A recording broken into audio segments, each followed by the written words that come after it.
35 years to everyone that's gone through the program, everyone who's supported the program, any company that has supported the program, and anyone in nonprofits that has had the pleasure of having a young leader on their board. Happy anniversary, 35 years and still going strong. Happy anniversary, 35 years and keep it going. I was working at an organization called the Council of Community Services. We had a board that transitioned every 3 years, so you had a 3-year term. So that meant there were new people every 3 years. We had constituted a third of the board. So I remember at a nominating committee meeting, we were talking about who we could get to come on the board. And everybody there on the board was very well connected, and they were talking about other people that were coming off of other boards. And it occurred to us at that point, how do you get new blood into these boards? Young, talented people that would be interested in doing this. There just didn't seem to be an entree. So that was when we started looking into what would that look like? How could we create this entree? And so the idea came up, actually, I think I'd just been through Leadership Nashville, and so the idea came up, well, why don't we open it up sort of like Leadership Nashville, where the CEOs of some of the major corporations in Nashville would nominate some of their up and rising stars. And that was the way it started. So we sent out 75 letters to the CEOs, not knowing whether we would get any response. Son of a gun, we got great response. So we filled up the first class just immediately. But at that point, we needed funding and we needed a curriculum. So that's when we went to Pete and started talking to Pete about it. Well, it's interesting. We were new as a foundation, relatively new. We hung out our shingle as a new foundation in the middle of 1983, and of course, this was 2 years later. It didn't take long in our early days of the foundation to realize that many nonprofits had a common problem, and it was how do we get new blood, new board members into leadership positions in our organizations. And we were wrestling with this problem. And the question of how to get new board members was always answered by, well, we invite the usual suspects. Right.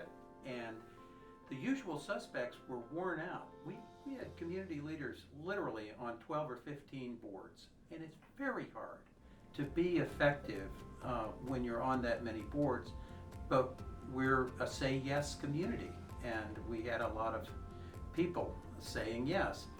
And when Rusty and Council of Community Services came to our foundation, which was housed at HCA at the time, but when Rusty came to our foundation and said, we have this idea, it really resonated with us. And we jumped on it right away. In fact, we gave 2 grants to Young Leaders Council that year. The year was spring of 1985. And at the beginning, we never knew it was going to blossom like it did. We never knew that. I mean, it was more of a day-to-day thing or a class-to-class. And I believe at that time we had 7 classes or 6 classes or a session, 2 sessions a year. But we never had any trouble filling it up because people wanted to send their bright stars to come, get some community service, learn what it's like in the nonprofit world. You know, one of the strengths of the program, as we see it from a funder standpoint, is it has remained very focused in what it does over the years. You know, you hear a lot of organizations that drift off of mission. They call it mission creep. But that hasn't happened to Young Leaders. For 35 years, they've kept focused on a very simple mission, which is to take emerging leaders within business, government, academia, and train them for nonprofit board slots. They've done that well, and that's all they've done. And we've all benefited because now we get young leader interns. and they're excellent. In fact, we have some on our board that have continued on our board ever since they were the first young leader intern. It's a great introduction. I don't know why every city in America doesn't have a Young Leaders Council. It makes so much sense. The pipeline is always needs to be filled because older board members, longtime board members roll off and roll on and move out. And there is a need not just for board members, but for board members who know what they're doing. It's a wonderful point of entry, not only to service in Nashville, but to connecting with meaningful people in Nashville. And that's something that's hard to resist.